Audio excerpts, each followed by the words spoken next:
Tonight, the world braces for a new round of tariffs from the Trump administration. The first wave of 10% will go into effect at midnight before higher tariffs will be placed on goods from certain countries starting on Wednesday, according to the White House.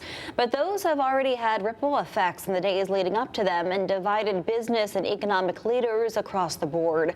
Fox 61's Stephen Real spoke to economic experts across our state to get their take on the Trump tariffs.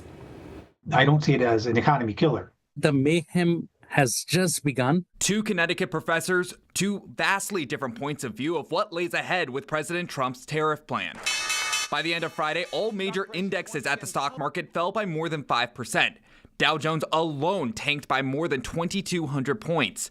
Economists say we haven't seen a volatile series of days like these since the 2008 recession and the drop the market saw during the COVID-19 pandemic, which has worried people about the future of their 401ks and divesting them potentially.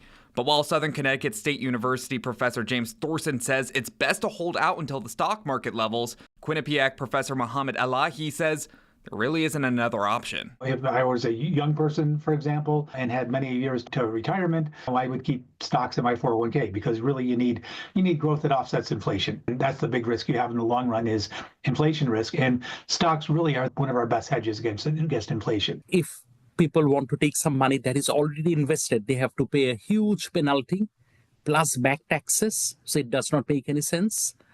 Moreover, nothing is safe.